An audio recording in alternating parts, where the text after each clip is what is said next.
ਸ਼੍ਰੀ ਗੁਰੂ ਅਰਜਨ ਦੇਵ ਜੀ ਦੀ ਸ਼ਹੀਦੀ ਕਿਉਂ ਹੋਈ ਸੀ? ਆਓ ਜਾਣਦੇ ਹਾਂ।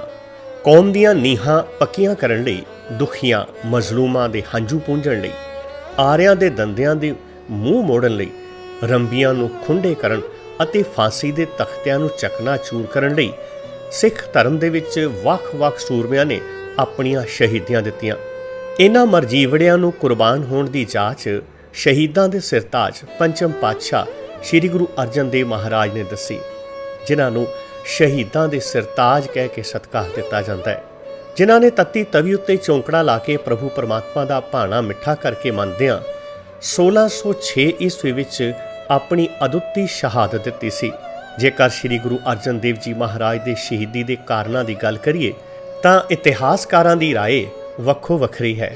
ਗੁਰੂ ਜੀ ਦੇ ਸਮਕਾਲੀ ਮੁਸਲਮਾਨ ਇਤਿਹਾਸਕਾਰ ਮੋਹਸਿਨ ਫਾਨੀ ਦੇ ਬਿਆਨ ਅਨੁਸਾਰ ਹਰ ਇੱਕ ਗੁਰੂ ਸਾਹਿਬ ਦੀ ਗੁਰਿਆਈ ਸਮੇਂ ਸਿੱਖਾਂ ਦੀ ਗਿਣਤੀ ਵੱਧਦੀ ਰਹੀ, ਪਰ ਗੁਰੂ ਅਰਜਨ ਦੇਵ ਜੀ ਦੇ ਸਮੇਂ ਤਾਂ ਇਹ ਬਹੁਤ ਵੱਧ ਗਈ। ਉਹ ਅਕਸਰ ਸ਼ਹਿਰਾਂ ਵਿੱਚ ਰਹੇ ਸਨ ਅਤੇ ਕੋਈ ਵੀ ਅਜਿਹਾ ਸ਼ਹਿਰ ਨਹੀਂ ਸੀ ਜਿਸ ਵਿੱਚ ਸਿੱਖ ਨਾ ਵਸ ਰਹੇ ਹੋਣ। ਸ਼੍ਰੀ ਗੋਕਲ ਚੰਦ ਨਾਰੰਗ ਅਤੇ ਇੰਦੂ ਭੂਸ਼ਣ ਬੈਨਰਜੀ ਲਿਖਦਾ ਹੈ, ਇੱਕ ਕਿਸਮ ਦੀ ਰਿਆਸਤ ਗੁਰੂ ਸਾਹਿਬ ਜੀ ਦੇ ਵੇਲੇ ਤੋਂ ਬਣਨੀ ਸ਼ੁਰੂ ਹੋ ਗਈ ਸੀ, ਜਿਸ ਕਾਰਨ ਗੁਰੂ ਸਾਹਿਬ ਦੀ ਸ਼ਹੀਦੀ ਹੋਈ।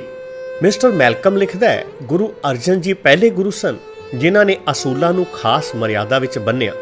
ਇਸੇ ਦਾ ਸਦਕਾ ਸਿੱਖ ਇੱਕ ਦੂਜੇ ਦੇ ਨੇੜੇ ਹੋਏ ਤੇ ਉਹਨਾਂ ਦੀ ਗਿਣਤੀ ਵਧਣੀ ਸ਼ੁਰੂ ਹੋਈ। ਮੁਗਲ ਹਕੂਮਤ ਨੇ ਸਿੱਖੀ ਦੇ ਪਸਾਰ ਨੂੰ ਦੇਖ ਕੇ ਜੋਸ਼ ਖਾਧਾ ਤੇ ਗੁਰੂ ਜੀ ਨੂੰ ਆਪਣੀ ਕੁਰਬਾਨੀ ਦੇਣੀ ਪਈ। ਵੱਡੇ ਭਰਾ ਪ੍ਰਿਥੀ ਚੰਦ ਦੀ ਈਰਖਾ ਨੂੰ ਵੀ ਸ਼੍ਰੀ ਗੁਰੂ ਅਰਜਨ ਦੇਵ ਜੀ ਦੀ ਸ਼ਹੀਦੀ ਦਾ ਕਾਰਨ ਮੰਨਿਆ ਜਾਂਦਾ ਹੈ। ਪ੍ਰਿਥੀ ਚੰਦ ਆਪਣੇ ਆਪ ਨੂੰ ਗੁਰਗੱਦੀ ਦਾ ਹੱਕਦਾਰ ਸਮਝਦਾ ਸੀ, ਪਰ ਸ਼੍ਰੀ ਗੁਰੂ ਰਾਮਦਾਸ ਜੀ ਨੇ ਆਪਣੇ ਸਭ ਤੋਂ ਛੋਟੇ ਪੁੱਤਰ ਸ਼੍ਰੀ ਗੁਰੂ ਅਰਜਨ ਦੇਵ ਜੀ ਨੂੰ ਯੋਗ ਜਾਣ ਕੇ ਗੁਰਗੱਦੀ ਸੌਂਪੀ ਸੀ। ਪ੍ਰਿਥੀ ਚੰਦ ਗੁਰੂ ਦੋਖੀਆਂ ਤੇ ਸਰਕਾਰੀ ਅਹਿਲਕਾਰਾਂ ਨਾਲ ਮਿਲ ਕੇ ਸ਼੍ਰੀ ਗੁਰੂ ਅਰਜਨ ਦੇਵ ਜੀ ਨੂੰ ਖਤਮ ਕਰ ਗੁਰਗੱਦੀ ਹਾਸਲ ਕਰਨ ਦੀ ਭਰਾ ਮਾਰੂ ਨੀਤੀ ਉੱਤੇ ਉਤਰ ਆਇਆ ਸੀ। ਲਾਹੌਰ ਦੇ ਦੀਵਾਨ ਚੰਦੂ ਦੀ ਰੰਜਿਸ਼ ਵੀ ਗੁਰੂ ਸਾਹਿਬ ਜੀ ਦੀ ਸ਼ਹੀਦੀ ਦਾ ਕਾਰਨ ਦੱਸਿਆ ਜਾਂਦਾ ਹੈ, ਜੋ ਆਪਣੀ ਲੜਕੀ ਦਾ ਰਿਸ਼ਤਾ ਗੁਰੂ ਅਰਜਨ ਦੇਵ ਜੀ ਦੇ ਸਪੁੱਤਰ ਹਰਗੋਬਿੰਦ ਜੀ ਨਾਲ ਕਰਨਾ ਚਾਹੁੰਦਾ ਸੀ, ਪਰ ਜਦੋਂ ਗੁਰੂ ਜੀ ਨੇ ਸੰਗਤਾਂ ਦੇ ਕਹਿਣ ਉੱਤੇ ਰਿਸ਼ਤਾ ਠੁਕਰਾ ਦਿੱਤਾ ਤਾਂ ਆਪਣੀ ਤੋਹੀਨ ਸਮਝ ਕੇ ਚੰਦੂ ਨੇ ਬਦਲਾ ਲੈਣ ਲਈ ਗੁਰੂ ਘਰ ਦੇ ਵਿਰੁੱਧ ਬਾਦਸ਼ਾਹ ਦੇ ਕੰਨ ਭਰਨੇ ਸ਼ੁਰੂ ਕਰ ਦਿੱਤੇ।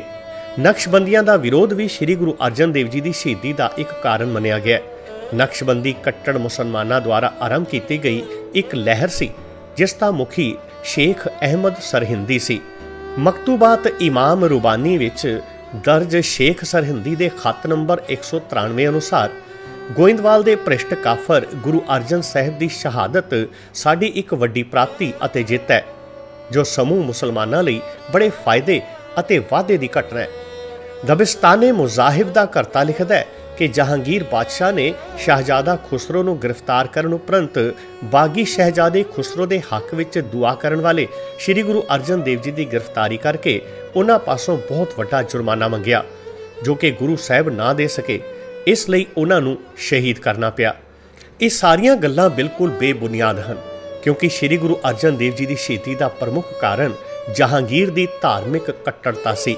ਇਸ ਗੱਲ ਦਾ ਪ੍ਰਤੱਖ ਪ੍ਰਮਾਣ ਉਸ ਦੀ ਸਵੈ ਜੀਵਨੀ ਤੁਜ਼ਕੇ ਜਹਾਂਗੀਰੀ ਵਿੱਚ ਲਿਖੇ ਇਹ ਸ਼ਬਦ ਹਨ, ਜੋ ਉਸਨੇ ਸਿੱਖ ਲਹਿਰ ਨੂੰ ਦੁਕਾਨੇ ਬਾਤਲ ਭਾਵ ਕੂੜ ਦਾ ਵਪਾਰ ਕਹਿ ਕੇ ਦਬਾਉਣ ਤੇ ਸ਼੍ਰੀ ਗੁਰੂ ਅਰਜਨ ਦੇਵ ਜੀ ਨੂੰ ਸ਼ਹੀਦ ਕਰਨ ਤੋਂ 20 ਦਿਨ ਬਾਅਦ ਆਪ ਲਿਖੇ ਸਨ। ਉਹ ਲਿਖਦਾ ਹੈ, ਗੋਇੰਦਵਾਲ ਵਿੱਚ ਜੋ ਦਰਿਆ ਬਿਆਸ ਦੇ ਕੰਢੇ ਸਥਿਤ ਹੈ, ਗੁਰੂ ਅਰਜਨ ਨਾਂ ਦਾ ਇੱਕ ਹਿੰਦੂ ਪੀਰਾਂ ਸ਼ੇਖਾਂ ਦੇ ਭੇਸ ਵਿੱਚ ਰਹਿ ਰਿਹਾ ਹੈ। ਉਸਨੇ ਬਹੁਤ ਸਾਰੇ ਸਿੱਧੇ ਸਾਦੇ ਹਿੰਦੂਆਂ, ਸਗੋਂ ਮੂਰਖ ਅਤੇ ਨੀਚ ਮੁਸਲਮਾਨਾਂ ਨੂੰ ਵੀ ਆਪਣੇ ਧਰਮ ਕਰਨ ਦਾ ਸ਼ਰਧਾਲੂ ਬਣਾ ਲਿਆ ਸੀ।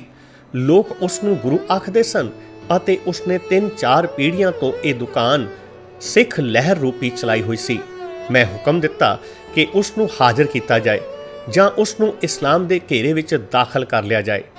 ਉਸ ਦਾ ਘਰ ਘਾਟ ਤੇ ਬੱਚੇ ਮੈਂ ਮੁਰਤਜ਼ਾ ਖਾਨ ਦੇ ਹਵਾਲੇ ਕੀਤੇ ਅਤੇ ਉਸ ਦਾ ਮਾਲ ਅਸਬਾਬ ਜ਼ਬਤ ਕਰਕੇ ਮੈਂ ਹੁਕਮ ਦਿੱਤਾ ਕਿ ਉਸ ਨੂੰ ਯਾਸਾ ਦੀ ਰਾਜ ਡੰਡਾਵਲੀ ਅਨੁਸਾਰ ਮਾਰ ਮੁਕਾ ਦਿੱਤਾ ਜਾਏ। ਇਹ ਸ਼ਬਦ ਦਰਜ ਹਨ ਤੁਜ਼ਕੀ ਜਹਾਂਗੀਰੀ ਪੰਨਾ 35 ਦੇ ਉੱਤੇ।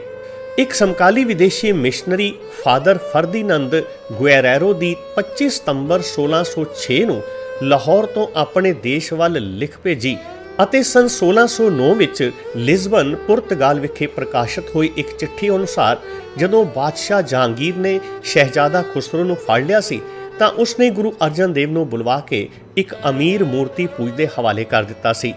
ਉਹ ਉਹਨਾਂ ਨੂੰ ਨਿਤ ਨਵੇਂ ਕਸ਼ਟ ਦਿੰਦਾ ਰਿਹਾ ਸੀ।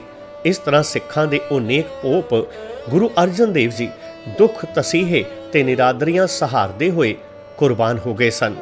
ਸਿੱਖ ਧਰਮ ਦੇ ਪਿਛੋਕੜ ਦੀ ਰੋਸ਼ਨੀ ਵਿੱਚ ਸਮਕਾਲੀ ਤੇ ਭਰੋਸੇਯੋਗ ਇਤਿਹਾਸਕ ਗਵਾਹੀਆਂ, ਬਾਦਸ਼ਾਹ ਜਹਾਂਗੀਰ ਦੀ ਸਵੈ ਜੀਵਨੀ, ਸ਼ੇਖ ਅਹਿਮਦ ਸਰਹਿੰਦੀ ਦੀ ਚਿੱਠੀ ਅਤੇ ਵਿਦੇਸ਼ੀ ਮਿਸ਼ਨਰੀ ਫਰਦੀਨੰਦ ਦੀ ਪ੍ਰਕਾਸ਼ਿਤ ਚਿੱਠੀ ਅਨੁਸਾਰ ਸ੍ਰੀ ਗੁਰੂ ਅਰਜਨ ਦੇਵ ਜੀ ਦੀ ਸ਼ਹੀਦੀ ਦੇ ਅਸਲ ਕਾਰਨ ਪ੍ਰਿਥੀ ਚੰਦ ਦੀ ਈਰਖਾ, ਚੰਦੂ ਦੀ ਰੰਜਿਸ਼, ਖੁਸਰੋ ਦਾ ਗੋਇੰਦਵਾਲ ਆਉਣਾ ਆਦਿ ਨਹੀਂ, ਸਗੋਂ ਸ਼ਹਾਦਤ ਦੀ ਪੂਰੀ ਜ਼ਿੰਮੇਵਾਰੀ ਜਹਾਂਗੀਰ ਦੇ ਸਿਰ ਉੱਤੇ ਹੈ, ਕਿਉਂਕਿ ਇਸ ਦਾ ਅਸਲ ਕਾਰਨ ਉਸ ਦੀ ਉਹ ਕੱਟੜ ਤਵੱਸਬ ਦੀ ਨੀਤੀ ਹੈ। ਵਾਹਿਗੁਰੂ ਜੀ ਕਾ ਖਾਲਸਾ, ਵਾਹਿਗੁਰੂ ਜੀ ਕੀ ਫਤਿਹ।